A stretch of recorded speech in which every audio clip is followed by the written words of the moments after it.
അദ്ദേഹത്തിന് സുഖമില്ലാതെ സുഖം പ്രാപിച്ചു, ട്രസ്റ്റിലാണ് ഇപ്പോൾ സദസ്സിൽ വന്നിരുന്നിട്ടുണ്ട്. അള്ളാഹു ആജില ആശിഫ നൽകട്ടെ.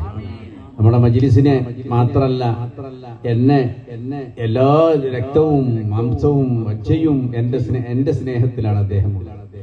അദ്ദേഹത്തെ ഞാൻ പരിചയപ്പെട്ടത് മക്കത്ത് വെച്ചാണ്.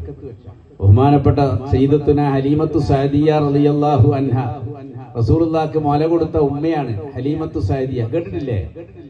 റസൂലുള്ളാഹിനെ പ്രസവിച്ച ഉമ്മയാരാ അറിയില്ല?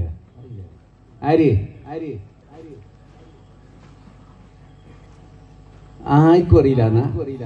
ആമിന ഉമ്മ അല്ലെ? റസൂലുള്ളാഹിനെ പോറ്റിയ ഉമ്മാരാ ഹലീമത്തു സഅദിയ.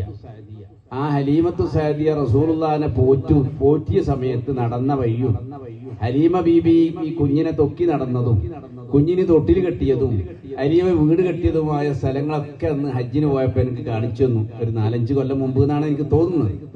അദ്ദേഹം അവിടെ കാറും കാര്യങ്ങളൊക്കെ നല്ല ഉഷാറിലുണ്ടായിരുന്നു. പിന്നീട് അദ്ദേഹത്തിന്റെ ബിസിനസ്സിൽ വെച്ച വിഷമം വന്ന് നാട്ടിലേക്ക് വന്നപ്പോ എന്നോടൊപ്പം നിന്ന് ഞാൻ ചേർത്ത് പിടിച്ച ഒരു കുടുംബമാണ്. അല്ലാഹുവേ, ആ ചേർത്തുപിടിക്കൽ നാളെ ആഖിറത്തിൽ റസൂലുള്ളാഹി സ്വല്ലല്ലാഹു അലൈഹി വസല്ലമ തങ്ങളോടൊപ്പമുള്ള സ്നേഹത്തിന് കാരണമാക്കി മാറ്റട്ടെ. നേരത്തെ നമ്മളെ മെരുവൻ ജലാൽ തങ്ങൾ സൂചിപ്പിച്ചതുപോലെ അദ്ദേഹത്തിന് ഞാൻ എന്ത് പറഞ്ഞാലും, ഞാൻ എന്തൊരു വാക്ക് പറഞ്ഞാലും, ഇനി ഞാൻ മൈസൂറിന്ന് അറ്റാക്കായി ഡോക്ടർമാർ ആംബുലൻസിന്റെ അടുത്ത് വന്നിട്ട് അദ്ദേഹത്തോട് പറഞ്ഞു, നിങ്ങൾ പോകരുത്, ഒരു ജീവൻ പണയം വെച്ച് പോകരുത്, നിങ്ങൾ അരമണിക്കൂറിലപ്പുറം നിങ്ങൾ പോകില്ല.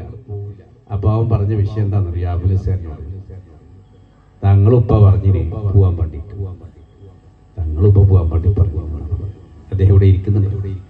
അദ്ദേഹത്തോട് പറഞ്ഞു, ഞാൻ ആശുപത്രിയിൽ പോയപ്പോ ഞങ്ങളുപ്പാന്റെ ഒരൊറ്റ വാക്കാട് മണിക്കേരി എത്തിയപ്പോ എനിക്ക് തോന്നി ഞാൻ മരിച്ചു എന്നൊക്കെ തോന്നി.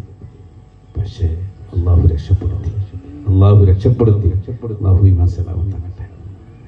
എന്റെ പ്രിയപ്പെട്ടവരെ, ഈ സദസ്സ് വളരെയേറെ മഹത്വമുള്ള സദസ്സാണ്. ഈ സദസ്സ് നമ്മൾ ദുആ ചെയ്യുകയാണ്. ദുആ ചെയ്യുന്നതിന് മുമ്പ് ഇനി പിരിവൊന്നും ഞാൻ പറയാനാക്കാം.